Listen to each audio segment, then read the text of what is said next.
C'est ce don-là qui se manifeste.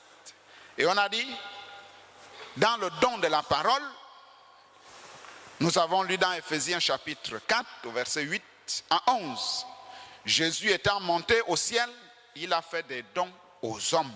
C'est là où on a dit que les dons qu'il a donnés aux hommes pour la parole, les femmes n'étaient pas dedans. C'est là où on a dit que la femme ne doit pas prêcher. Il s'agit de docteurs, pasteurs, évangélistes, prophètes, apôtres, pour la suite du ministère de Jésus-Christ. Parce que Jésus n'est plus là physique, mais il est là spirituel. Il rentre dans ses dons pour parler aux élus. C'est pourquoi vous voyez le prophète, vous voyez l'évangéliste, vous voyez le docteur, vous voyez l'apôtre, pour enseigner la parole. Qui comprend? Qui a compris? Donc ce sont ces dons-là. On a dit que la femme n'est pas dedans. Maintenant, on a aussi dit qu'en dehors de ces dons-là, il y a aussi les dons de 1 Corinthiens chapitre 12. Et là-dedans, c'est tout le monde. Les hommes et les femmes. On a dit la prophétie, le parler en langue, la sagesse, l'interprétation des langues, le don de connaissance, le don de sagesse. Là, c'est tout le monde. On est même allé loin. On a dit que même le don d'hospitalité, c'est un don. Le don d'enseigner, c'est un don. Le don de recevoir les gens, le don d'amour, d'aimer les gens. Celui qui a un don d'amour aime plus que celui qui ne l'a pas. Tu peux avoir amour, mais tu n'es pas comme celui qui a un don d'amour. Vous allez constater qu'il y a quelqu'un qui aime plus les gens. Ça veut dire qu'en lui, il a un don d'aimer les gens. Qui comprend? Donc, en chacun de nous, il y a un don que Dieu a mis. Maintenant, nous avons dit que si tu n'arrives pas à utiliser ce don, Dieu va te demander des comptes. Pourquoi? Quand tu venais au monde, j'ai mis en toi le parler en langue. Mais tu es dans une église où il y a le Saint-Esprit, tu ne parles pas en langue. J'ai mis en toi la prophétie, tu ne prophétises pas. J'ai mis en toi le don de pasteur, mais tu n'exerces pas. Le don d'enseigner, tu n'enseignes pas. Et le pasteur nous a prêché un message intitulé « Le serviteur inutile ». Qu'est-ce que Jésus a dit?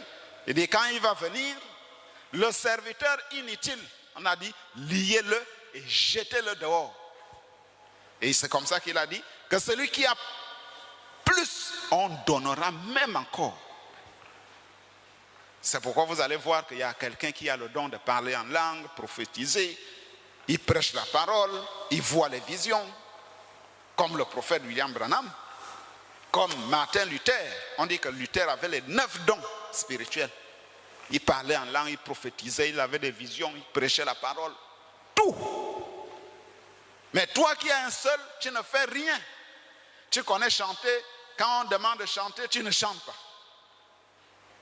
Celui qui a le don de dire Amen, on dit Jésus-Christ est Dieu, tu ne fais rien. Et pourtant, tu sens que tu veux dire Amen, mais tu ne fais pas, tu ne dis rien. Dieu va te demander compte. Qui a compris? Donc, on ne vient pas ici chômer. Non, on vient pour travailler.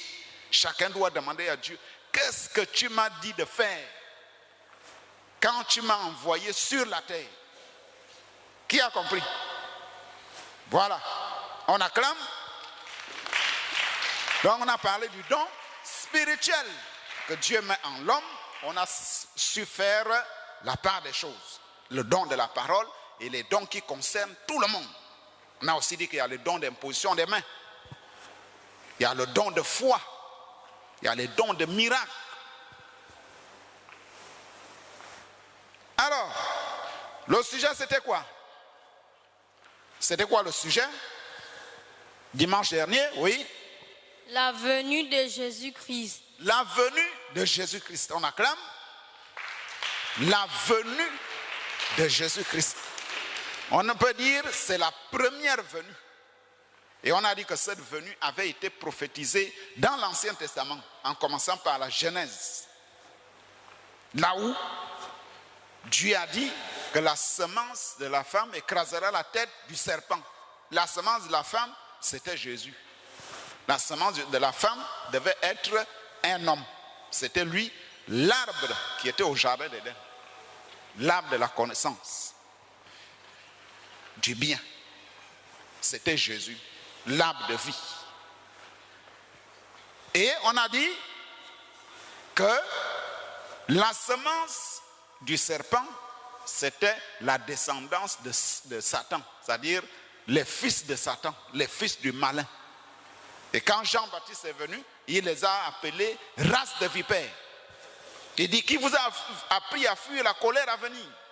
Produisez donc des fruits dignes de repentance. Quand Jésus arrive, il dit la même chose. Il les appelle la race de vipères. Donc c'est la même descendance de Satan qu'on appelle la semence du serpent. Qui a compris? Maintenant, quand Jésus est venu, est-ce qu'il est venu homme âgé, déjà âgé sacrificateur au temple? Il est venu comment? Est-ce que quand il est venu, il était déjà âgé comme les pharisiens, les sadducéens l'attendaient? Est-ce qu'il était déjà un grand sacrificateur assis au temple avec la robe et descendu du ciel, venir s'installer dans l'église? Est-ce qu'il est venu comme ça? Oui, il y a un doigt ici. Le Saint-Esprit l'avait envoyé dans le ventre de Marie et Marie l'avait accouché. On acclame. Donc ça veut dire qu'il est venu. Quand il est venu, il était comment? Oui, là-bas, il était Bébé. Il était bébé. Il est venu enfant. C'est ce qui a fait que les gens n'ont pas su à quel moment il est venu. Donc il est venu secrètement.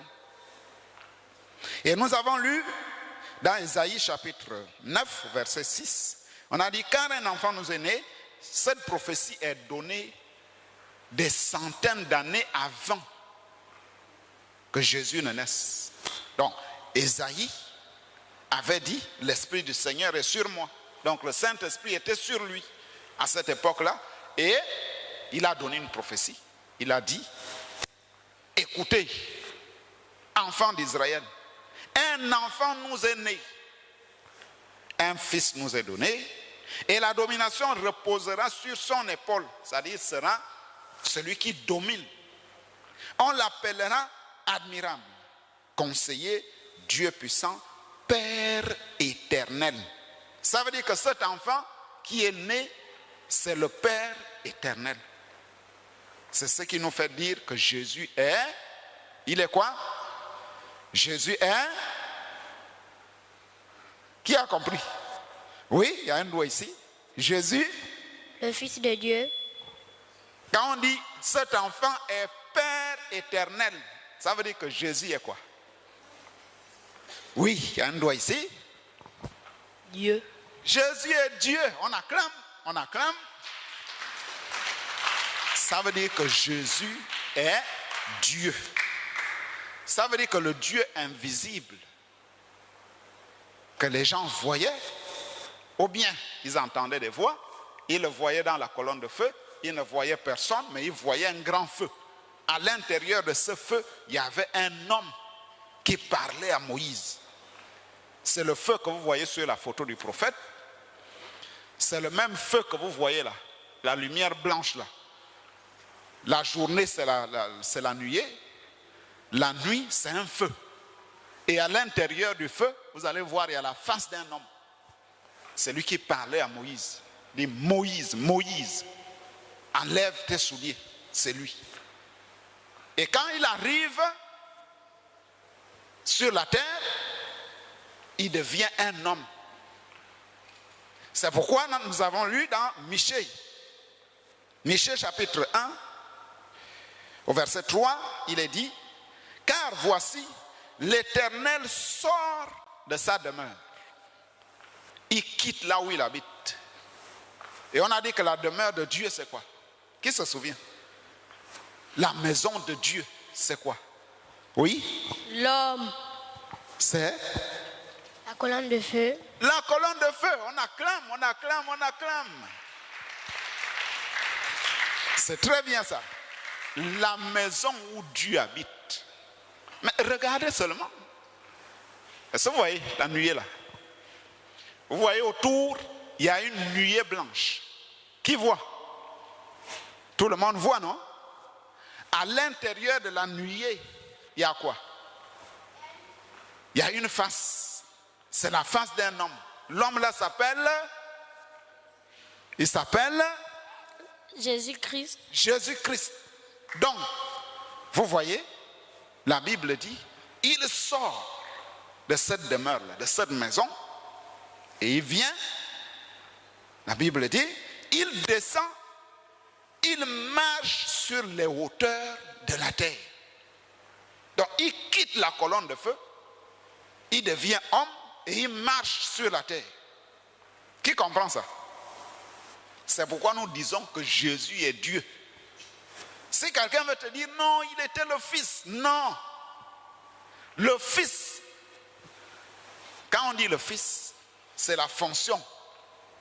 Parce qu'il est né, c'est pourquoi il est Fils. Il est Père en même temps. Il est aussi Seigneur, c'est-à-dire il est créateur, il est celui qui domine. On a dit, cet enfant, la domination sera sur son épaule. Quand on va parler de la divinité de Jésus, nous allons revenir. On acclame, on acclame. Alors, qu'est-ce qu'on a dit? La leçon, c'était quoi? La leçon, quand Jésus est venu, qu'est-ce qui s'est passé? Oui? Jésus-Christ est venu la première fois pour acheter son épouse en envoyant son messager devant sa face. En envoyant son messager devant sa face. On acclame.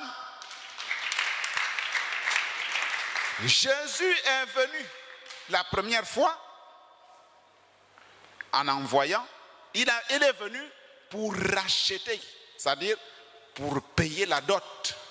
Et la dot, quand un homme va prendre une femme, il doit payer la dot.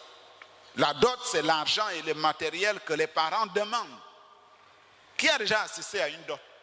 Quand on dote une femme, voilà, qu'est-ce que l'homme fait? Il amène les marchandises, les matelas, les marmites, les machettes, les limes. Il dépose l'épargne. Après, il prend quoi? Il prend une somme d'argent, 1 500 000 ou bien 2 millions. Il dépose. Qui a déjà vu ça? Voilà. Donc c'est ce que Jésus est venu faire. Mais lui, il n'a pas amené le matériel comme ça. Lui, il est venu subir les moqueries, les injures. On a frappé sur lui, on a craché. On lui a donné une croix, un gros bois pour soulever. Et quand il veut marcher, il tombe. On frappe, il se relève, il prend, il marche. On le tacle, il tombe. Jusqu'à la croix. Quand il arrive là, il verse le sang. On a pris la lance, un Romain. Il a pris la lance, il a percé sa côte. Et le sang est sorti. Et quand tout cela s'est fait, il a dit, tout est accompli. Est-ce que vous voyez? Et quand il a dit, tout est accompli, il a dit, Père, je remets mon esprit entre tes mains. Et dès qu'il a dit ça, il y a eu un tremblement de terre. Il y a d'abord eu l'éclipse. C'était autour de 15 heures l'après-midi. Toute la terre était dans le noir. Vous voyez, 15 heures, il y a le soleil, non? Alors, c'est comme si vous êtes dans une maison, on éteint les lumières. Vous devenez dans le noir. Donc, il y a eu l'éclipse. Il y a eu un tremblement de terre. La terre entière a tremblé. Après, les rochers se sont fendus. Et on dit que les corps des saints qui dormaient se sont réveillés. Donc les saints de l'Ancien Testament se sont réveillés.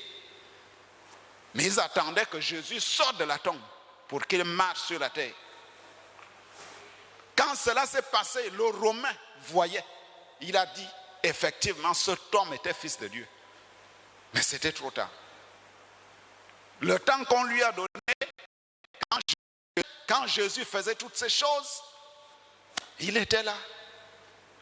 Mais à la fin, il dit, effectivement, cet homme était un fils de Dieu. C'était déjà trop tard. Donc c'est pendant que Jésus faisait toutes ces choses que l'homme-là avait la grâce d'écouter la parole et d'être sauvé. Donc il était vraiment fils de Dieu.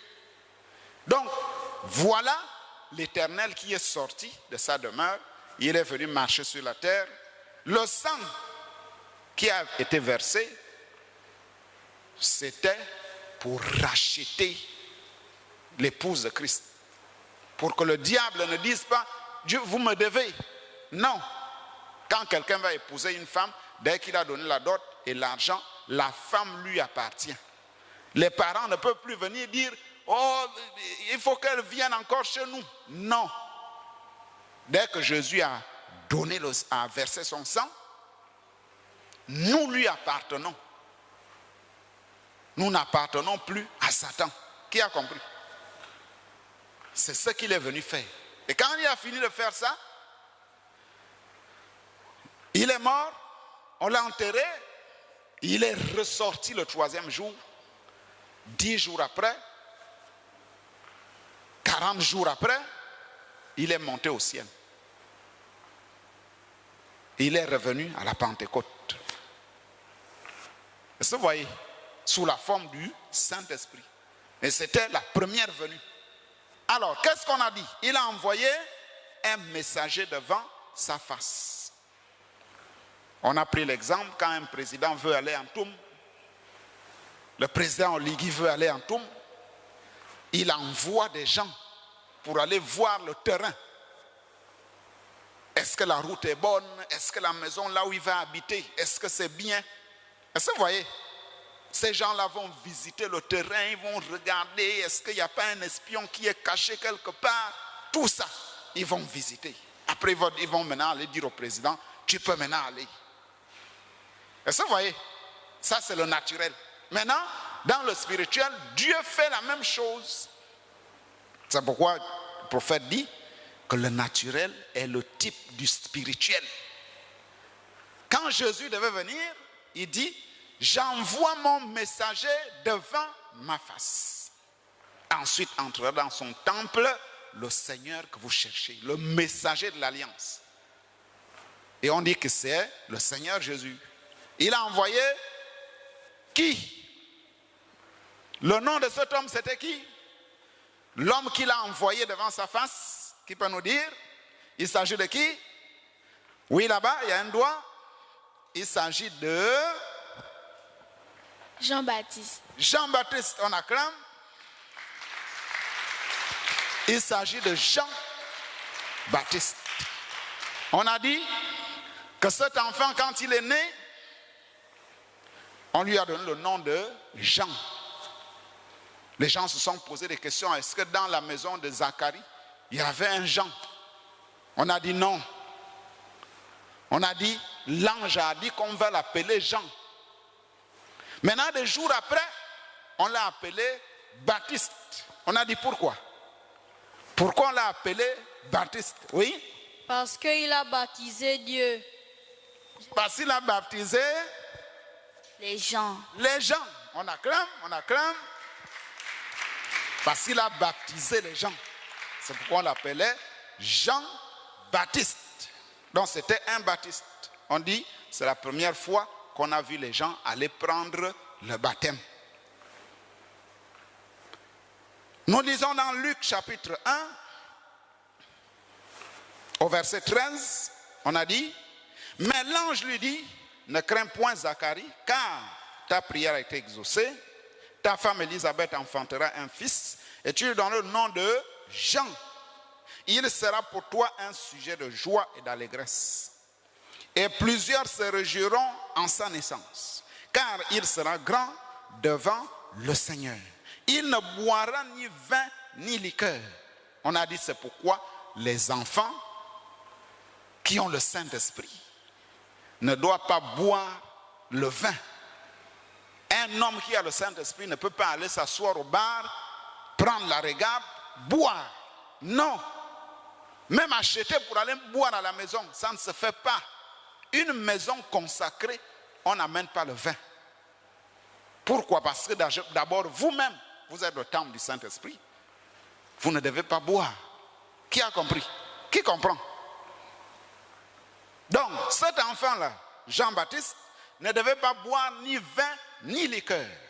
On dit, il sera rempli de l'Esprit Saint dès le sein de sa mère, c'est-à-dire depuis le ventre. Il ramènera plusieurs des fils d'Israël au Seigneur, leur Dieu. Il marchera devant Dieu avec l'esprit et la puissance d'Élie pour ramener le cœur des pères vers les enfants et les rebelles à la sagesse des justes, afin de préparer au Seigneur un peuple bien disposé. Donc, pour que le peuple soit prêt, c'est pourquoi, avant d'aller aux eaux de baptême, il faut se préparer. Jean-Baptiste, quand les gens venaient, il a dit, moi je vous baptise d'eau, mais lui, quand il viendra, il vous baptisera du Saint-Esprit. Ça veut dire que c'est Dieu lui-même qui décide de te donner le Saint-Esprit. Nous baptisons. Nous prêchons la repentance. Repends-toi. Si tu as fait de mauvaises choses, mets ta vie en ordre. Tu mets la vie en ordre, tu t'approches des eaux, et quand tu descends dans les eaux, c'est Dieu qui décide. Si tu es prêt, si Dieu voit que dans ton cœur, tu as bien arrangé les choses, tu es prêt.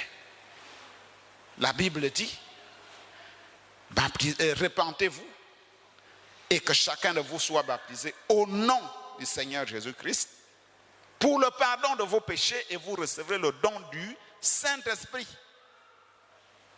Donc, repentance, baptême au nom de Jésus, le pardon des péchés et tu reçois le Saint-Esprit quand tu sors de l'eau.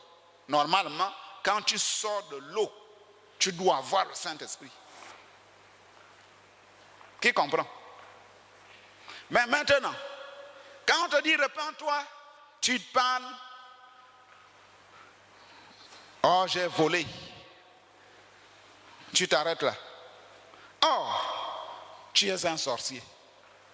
Tu ne dis pas au pasteur que je sors en vampire. Je suis sorcier. C'est moi qui fais dormir les gens à l'église. Tu ne dis rien. Tu ne dis pas au pasteur que j'ai déjà un copain, un petit copain à l'école. Ça là, tu caches. Tu viens dire, je vole. J'ai volé 10 000 à maman. Tu t'arrêtes là. Quand tu fais ça, Dieu te voit. Quand tu vas sortir des eaux, les autres vont recevoir le Saint-Esprit. Toi, rien. Le Saint-Esprit n'est pas rentré. Pourquoi? Parce qu'il a regardé le cœur. Il y a quelque chose qu'on n'a pas dévoilé là. Qui comprend? Ça veut dire que tu dois tout dire. On prie pour toi. Et quand tu viens aux eaux, tu es prêt. C'est ça la repentance. C'est ce que Jean disait aux gens de faire. Donc les gens, avant de venir au Jourdain, ils se préparaient. Les gens étaient debout là-bas. Jean était seul dans les eaux du Jourdain. Et les gens se repentaient. Celui qui devait l'argent aux gens, il devait aller rendre. Celui qui a pris la femme de quelqu'un d'autre, il devait aller rendre. Celui qui devait... Est-ce que vous voyez? Celui qui a fait la bagarre hier, il devait aller dire à l'autre, oh pardonne-moi. Si je t'ai frappé le cou, pardonne-moi. Est-ce que tu me pardonnes? Oui. Il va, il se met à genoux. Oh Seigneur, pardonne-moi. J'ai fait tout ce que tu m'as dit de faire. Maintenant, je vais descendre aux eaux. J'ai besoin du Saint-Esprit. Est-ce que vous voyez? C'est ça la repentance. C'est ce que Jean faisait. Et Jésus devait donner le Saint-Esprit. Quand? C'était quand? Le Saint-Esprit est venu sur les gens que Jean a préparés. Quand? Là, je vais voir si les gens lisent la Bible, ou bien si les gens écoutent la parole. Le Saint-Esprit est venu quand? Oui? À la Pentecôte. À la Pentecôte, on acclame très fort. Donc vous voyez que Jean a préparé les gens en l'an 30. Le Saint-Esprit est venu en l'an 34. Donc 4 ans après, Jésus a fait 3 ans et demi. À la fin des 3 ans et demi, on était déjà à la 34e année. En l'an 34, c'est là où le Saint-Esprit est descendu à la chambre haute. Donc les gens qui se sont repentis là, ils étaient prêts. Et ce que Pierre encore prêchait, il a dit: repentez-vous, parce que vous avez tué le Fils de Dieu. Vous l'avez crucifié. Vous êtes condamnés. Ils ont dit: qu'est-ce que nous allons faire? Pierre dit: repentez-vous et que chacun de vous soit baptisé au nom de Jésus-Christ. Il dit: pour le pardon de vos péchés, et vous recevez le don du Saint-Esprit. Est-ce que vous comprenez? Voilà la première venue de Jésus. On acclame. Et il y a une citation qu'on devait lire dans les 10 vierges et les 144 000, prêchés le 12e mois 1960. Au paragraphe 191, on acclame.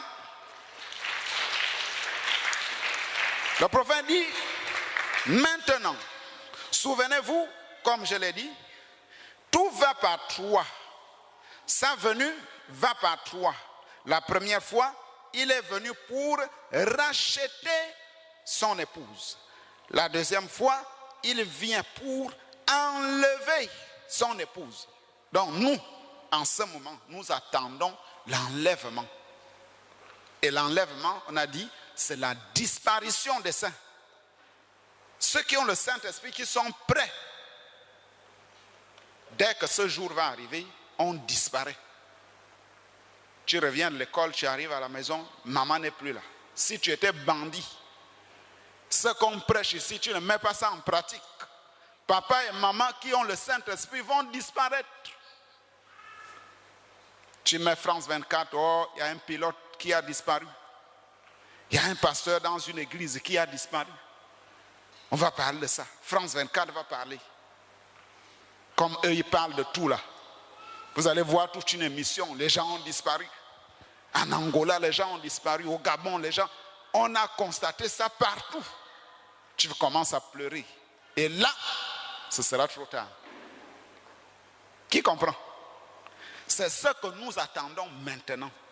Maintenant, il dit, la troisième venue, la troisième fois, il dit, il vient,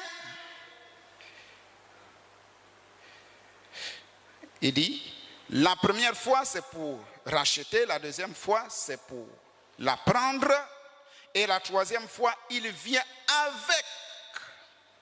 avec elle, avec son épouse. Et on a dit que c'est au millénium, c'est là où il viendra, quand il sera fils de David, comme roi, et l'épouse comme reine, pour y régner pendant 1000 ans. Mais si toi tu as raté l'enlèvement, pendant que nous serons au souper de noces, pendant 3 ans et demi, nous serons au millénium, toi tu seras en enfer, en train d'attendre le jugement dernier. Tu seras en prison, pendant que nous on est en pleine fête. Vous imaginez, nous sommes en plein jubilé ici, on chante, on danse, quand on termine, on va dehors, il y a les jus qui nous attendent et tout. Pendant qu'on est en fête ici, il y a quelqu'un qui est en prison là-bas. Est-ce que vous voyez? Ce sera comme ça. Donc, nous continuons. Ce matin, notre sujet c'est... Le sujet du jour, c'est la naissance de Jésus-Christ. Donc, on commence avec un nouveau sujet. La naissance de Jésus-Christ. Comme leçon, Dieu est venu au monde comme un bébé pour habiter avec les hommes. C'est ça la leçon que nous commençons ce matin. Et nous sommes nous avons déjà lu Ésaïe, chapitre 9, verset 6, qui dit, un enfant nous est donné, un fils nous est né, la domination reposa sur son épaule, on l'appellera Père éternel, Prince de la paix. Il s'agit de Jésus. Ésaïe encore dit, dans Ésaïe chapitre 7, au verset 14, c'est pourquoi le Seigneur lui-même vous donnera un signe. Donc, pour savoir que c'est lui, Dieu va donner un signe. Il dit, voici, la jeune fille deviendra enceinte. Elle enfantera un fils et elle lui donnera le nom d'Emmanuel. Emmanuel veut dire quoi? Emmanuel, ça veut dire, oui, ça veut dire. Emmanuel signifie Dieu est avec nous. Dieu avec nous. Donc Dieu avec les hommes. Dieu marchant, buvant, se lavant, mangeant avec les gens, se baladant avec les gens. Dieu. Nous lisons dans Matthieu chapitre 1, au verset 18.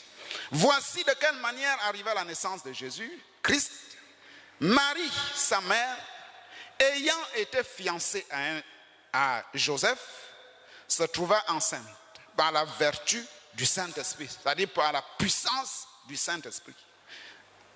Avant qu'ils eussent habité ensemble, Joseph, son époux, qui était un homme de bien, et qui ne voulait pas la diffamer, se proposa de rompre secrètement avec elle. Bon, vous êtes encore enfant, mais il faut qu'on vous dise ça. Tu es un frère. Tu fréquentes une sœur parce que tu veux te marier. Mais tu entends que la sœur est déjà enceinte. La sœur est en grossesse. Qu'est-ce que tu vas faire? Tu es un frère. Si tu es un frère normal, honnête, qui a le Saint-Esprit, tu vas aller voir le pasteur, tu lui dis que non, pasteur, là, je vais abandonner ça. Je ne peux plus me marier avec telle sœur. Pourquoi? Parce qu'elle est déjà enceinte. Est-ce que vous comprenez? C'est ce que Joseph voulait faire. Joseph voulait rompre secrètement parce qu'ils étaient en pleine fréquentation. Ils étaient fiancés. Maintenant, écoutez la suite. Comme il y pensait, c'est-à-dire Joseph pensait à ça, que je ne peux plus. Non, il faut que j'aille dire au pasteur que je ne peux plus faire ça. Comme il y pensait, voici un ange du Seigneur lui apparut en songe. Pendant qu'il dort la nuit, un ange apparaît, qui est l'ange d'Israël. L'ange qui apparaît en Israël, quand les Juifs ont besoin de quelque chose, l'ange là s'appelle comment? Qui peut me donner le nom? Il s'agit de quel ange? Il s'agit de quel ange? Oui? L'ange Gabriel.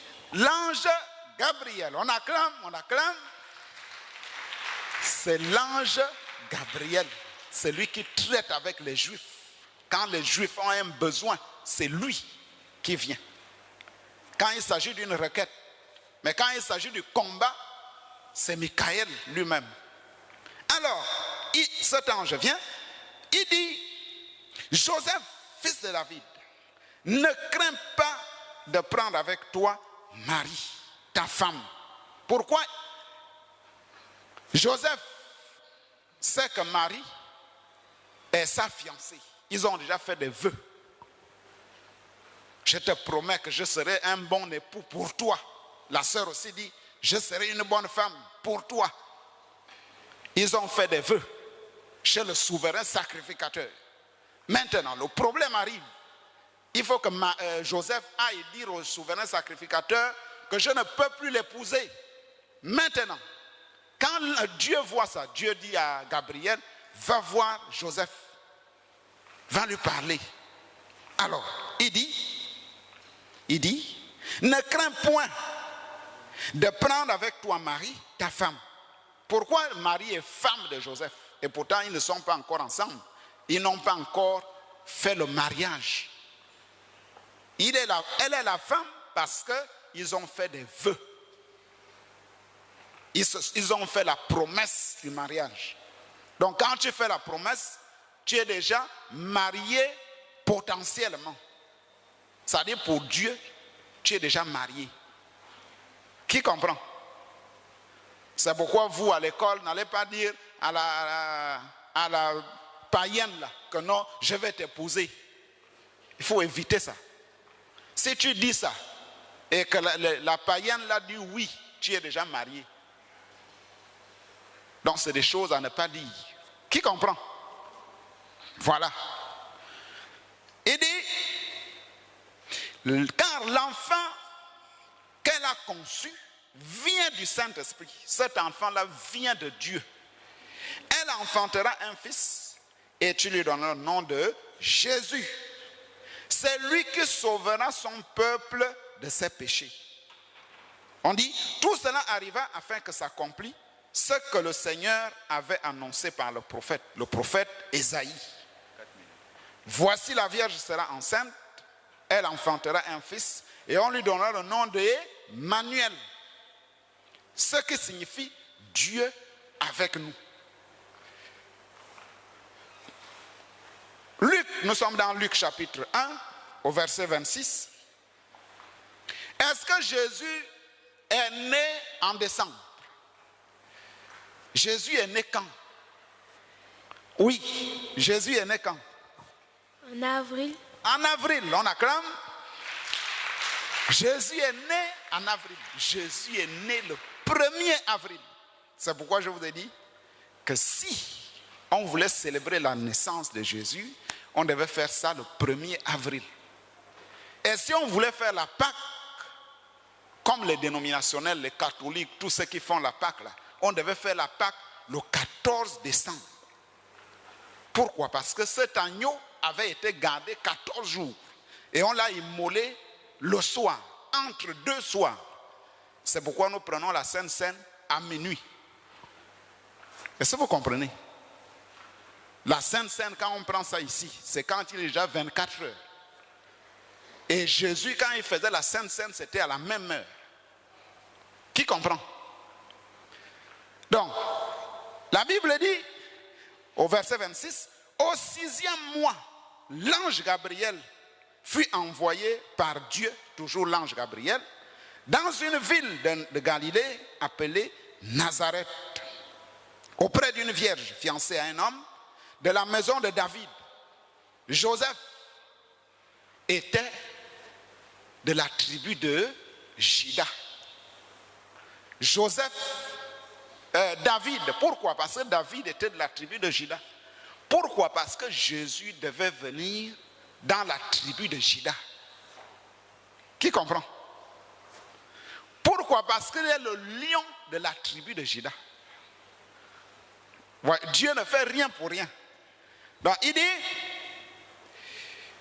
au 6e mois, l'ange Gabriel fut envoyé, au verset 27, auprès d'une vierge fiancée à un homme de la maison de David, nommé Joseph.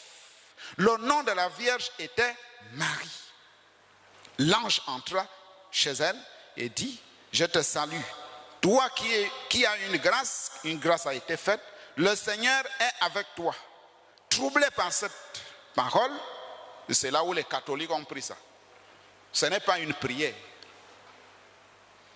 C'est un dialogue entre Marie et l'ange. Mais les catholiques ont pris ça, ils ont fait de ça une prière. C'est grave. Troublé par cette parole, Marie se demandait ce qui lui pouvait signifier cette telle salutation. L'ange dit, ne crains point Marie, car tu as trouvé grâce devant Dieu. Et voici, tu deviendras enceinte et tu enfanteras un fils. Tu lui donneras le nom de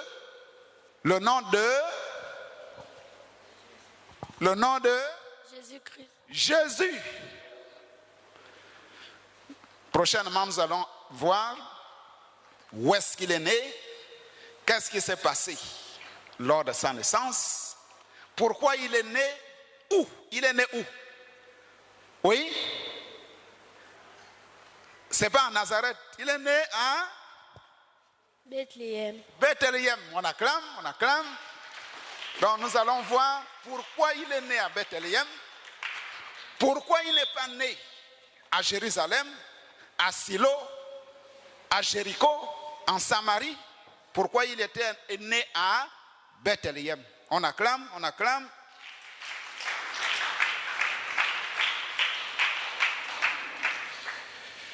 Chacun va prier. On élève la voix.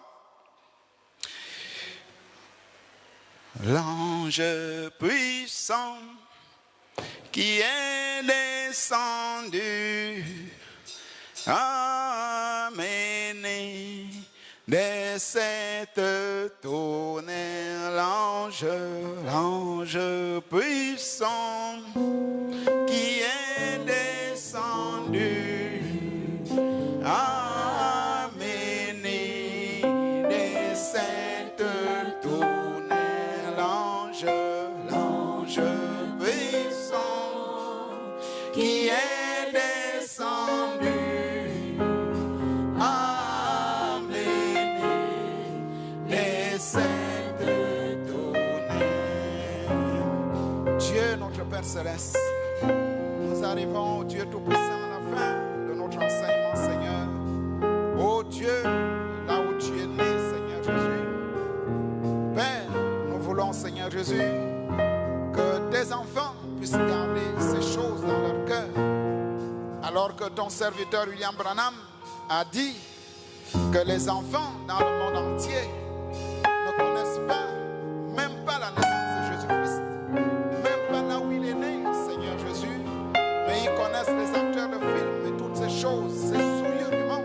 Mais nous voulons que nos enfants puissent connaître ce qui s'est passé à ta naissance, là où tu es né, pourquoi tu es né là-bas.